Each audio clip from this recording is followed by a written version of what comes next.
ایسا نہ ہو کہ رمضان کے مہینے میں بھی ہمیں اور تھیٹروں کی طرف چل کر جائیں، غلط کاموں کی طرف چل کر جائیں۔ تو بہرحال یہ پورے بدن کا تقوی اگر مل جائے گا تو سونے پر سہاگا ہو جائے گا۔ روزہ تو باقی رہے گا اگر یہ غلط کام کر لینے سے، لیکن مکمل نہیں رہے گا۔ جیسا کہ آپ لوگوں کو پتا چلا کہ بقرعید کے موقع پر زبردست ایک وائد ہے، بھونگول پڑا ہے، لیکن ظاہر میں اچھا ہے لیکن اندر سے بیمار ہے، پتا چلا تو کیا آپ لوگ لے کر اسے ذبح کریں گے؟ نہیں کریں گے، کیوں؟ یہ پیشنٹ ہے۔ اسی طریقے سے ہمارا روزہ جب اللہ کے پاس جائے گا تو ہاتھوں سے معذور، پیروں سے معذور، آنکھوں سے معذور، زبان سے معذور، کانوں سے معذور، دل سے معذور، دماغ سے معذور ہے، تو کیا فائدہ ہوگا؟ نام کا روزہ رہے گا لیکن کام کا نہیں رہے گا۔ اب یہ پورے چیزوں کو ہمیں پرہیزگاری میں لا کر، تقویٰ پیدا کر کر عمل کرنا ہے، تو ہمیں اسی کے مطابق اعمال کو زندہ کرنا ہے۔ ابھی جو ذکر کی مجلس ہوگی، بہت سے لوگ سمجھتے ہیں کہ ذکر کی مجلس کہاں سے شروع ہوئی۔ ابھی سیٹا مسجد کے اندر رمضان سے پہلے جو ہمارے شیخ والا دامت برکاتہ آئے تھے بمبئی سے، تو اس وقت میں کئی ساتھیوں نے ہمارے مجلس کے ساتھیوں کو ایک سوال کیا، یہ نئے نئے چیزیں کیسے شروع ہو جائے؟ تو بہترین جواب ہمارے ساتھی نے دیا، یہ نئے چیزیں نہیں ہیں، یہ پرانے چیزیں ہیں، ہمیں 90 آدمی 60 سال 50 سال سے پیدا ہو گئے۔ بات سمجھ میں آئی؟ تو حضرت عبداللہ ابن رواحہ رضی اللہ تعالیٰ عنہ کی حدیث مروی ہے، مجمع الزوائد ایک کتاب ہے حدیث کی، اس کے اندر یہ روایت موجود ہے۔ کان عبداللہ ابن رواحہ رضی اللہ تعالیٰ عنہ یذکر اصحابہ، یہ عبداللہ ابن رواحہ رضی اللہ تعالیٰ عنہ آس پاس اپنے دوست احباب کو بٹھا کر یہ ذکر کرا رہے تھے۔ اب وہاں سے آقا صلی اللہ علیہ وسلم جب گزرے تو دیکھ کر مسکرا کر آگے بڑھ گئے۔ اگر یہ عمل غلط ہوتا اور درست نہ ہوتا، آقا صلی اللہ علیہ وسلم اس عمل پر ناراضگی کا اظہار کرنا چاہیے تھا، یا اس عمل کو روکنا چاہیے تھا، یا ڈانٹنا چاہیے تھا، لیکن آقا صلی اللہ علیہ وسلم مسکراتے ہوئے آگے بڑھ گئے۔ تو یہ دلیل یہ ہے یہ عمل غلط نہیں، صحیح ہے۔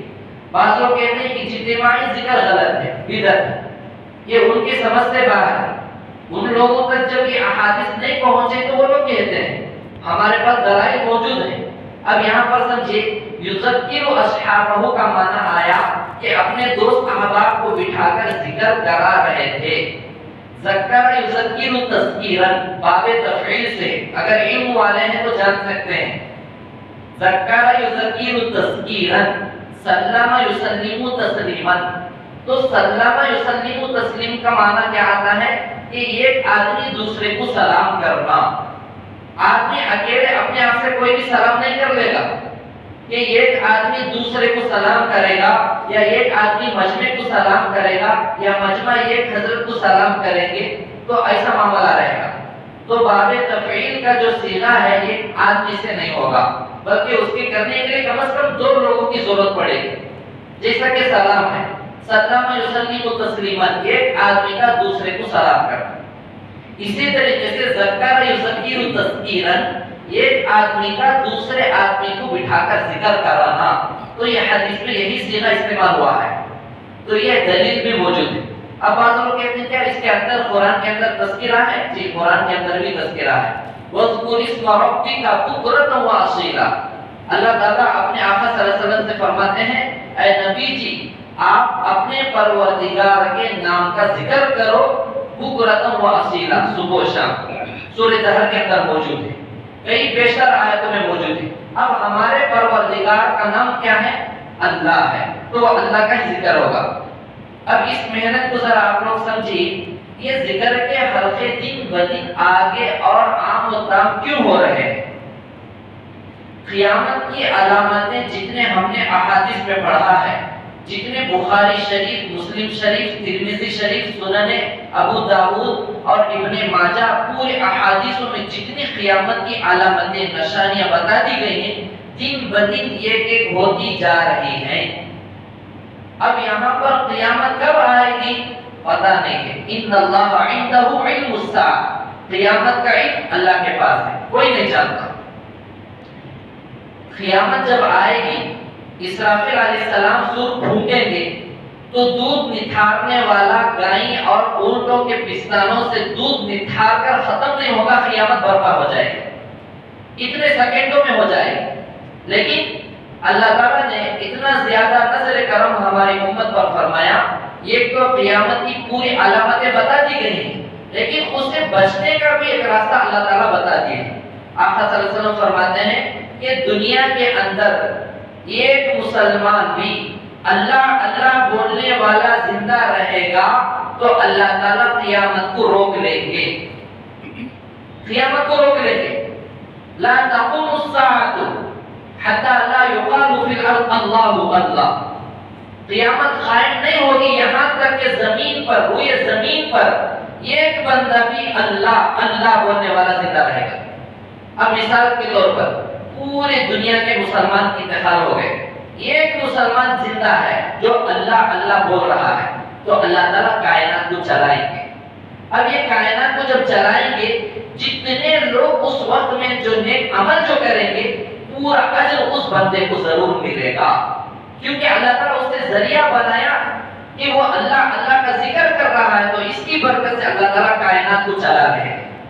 اب بزرگوں کا منشا یہ ہے کہ ایسے حلقوں کو عام و تام کرو، ایک طرف قیامت کی علامتیں مکمل ہوتی جا رہی ہیں، دوسری طرف یہ عمل اگر زیادہ ہونا شروع ہو جائے گا، اللہ تعالیٰ قیامت کو دور کرتے رہیں گے، اور قیامت کے دن اللہ تعالیٰ کے نبی صلی اللہ علیہ وسلم زیادہ فخر کریں گے کہ میری امت کے افراد کتنے زیادہ ہیں۔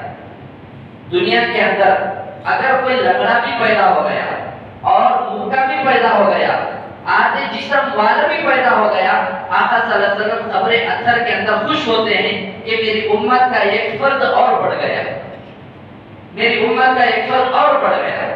کل قیامت کے دن یہی ہوگا کہ پورے انبیاء علیہ السلام کھڑے ہوں گے، ایک ایک نبی کی امت کے افراد کتنے ہوں گے، تو اس وقت میں سب سے زیادہ آقا صلی اللہ علیہ وسلم کی امت کے افراد زیادہ ہوں گے۔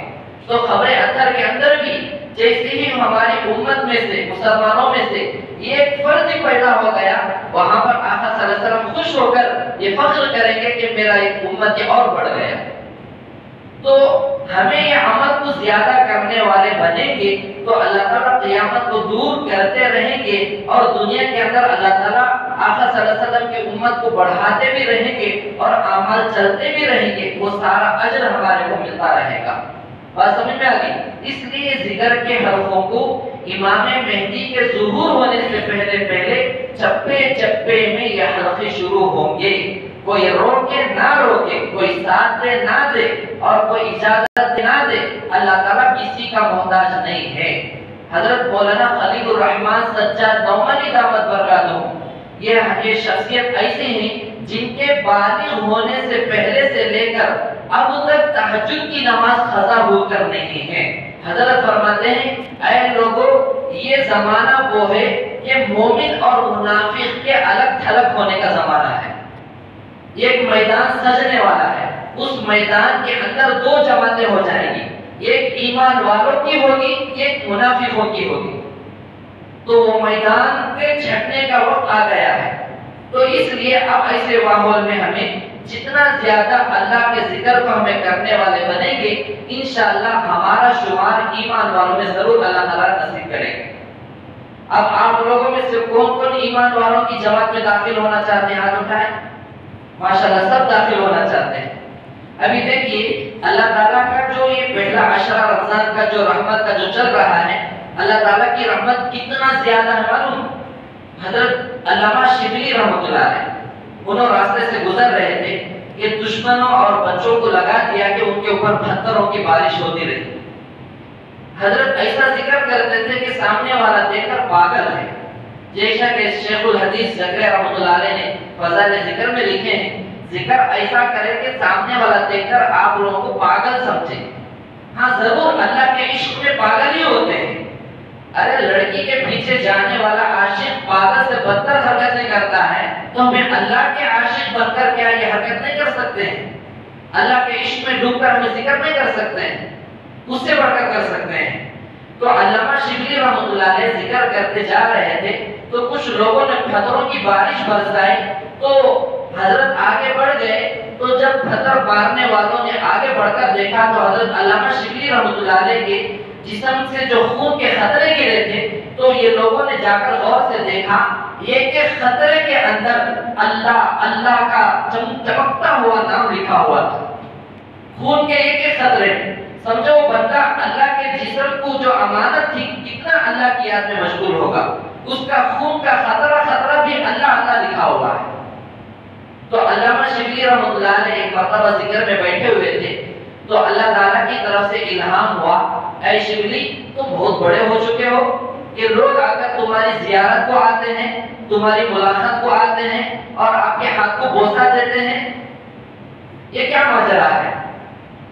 اگر میں تیرے گناہوں کو علامہ شبلی رحمۃ اللہ علیہ سے فرمایا میں تمہارے گناہوں کو اگر امت میں میں راز فاش کر دوں گا تمہارے ہاتھوں کو کوئی بوسہ دینے والا تمہاری کوئی زیارت کرنے والا تمہارے پاس کوئی مرید ہونے والا کوئی نہیں رہے گا.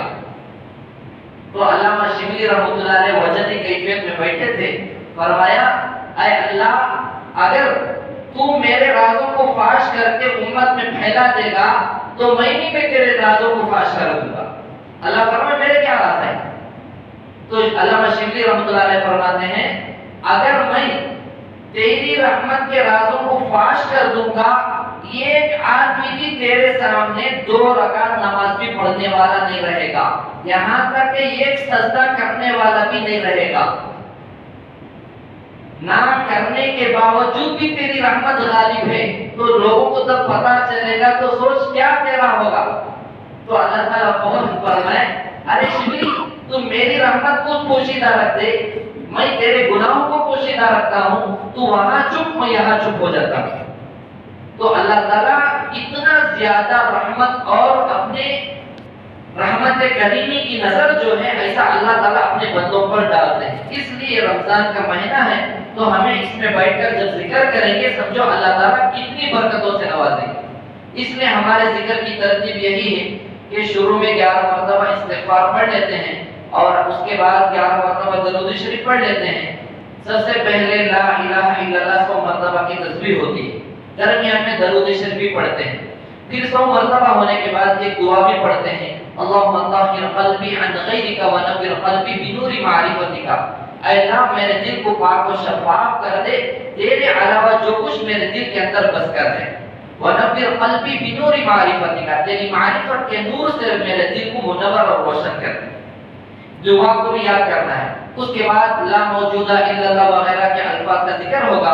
اس کے بعد جو ہے الا اللہ کا ذکر ہوگا. اس کے بعد اللہ کا ذکر ہوگا اور اس کے بعد لفظ اللہ صرف اس میں ذات ایک ضربی اللہ کا ذکر ہوگا. یہ جو ذکر ہے اسے ذکر جہری کہیں گے. ذکر جہری کا معنی جیسا کہ جہری نماز موجود ہے فجر مغرب عشاء یہ جہری نماز ہے اور سری نماز جیسا کہ ظہر اثر ہے مغرب کی آخری 1 رکعت اور عشاء کی آخری کی 2 رکعت یہ سری نماز ہے سری رکعتیں ہیں. تو ذکر جہری بھی احادیث میں منقول ہے اور ذکر سری بھی منقول ہے لیکن دونوں میں کون افضل ہے؟ یہاں پر خلاصہ یہی ہے جس کے اندر جتنا اخلاص ہوگا جس ذکر کے اندر وہ سب سے زیادہ فضیلت والا ہے. ذکر جہری کرنے والے اگر اخلاص سے کریں گے تو یہ افضل ہو جائے گا. ذکر سری مراقبہ ذکر قلبی کرنے والے اخلاص کے ساتھ کریں تو یہ افضل والا ہو جائے گا.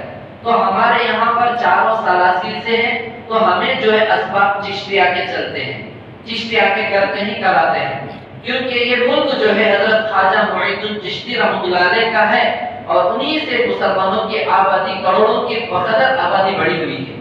اور ہمارے اکابر میں دارالعلوم دیوبند اور دعوت و تبلیغ کے 3 حضرت جی رحمۃ اللہ پورے کے پورے چشتیہ سے ہیں تو یہ پورے سلاسل ہیں اس لیے ہمارے یہاں پر اسی کو ہمیں زور دیتے ہیں.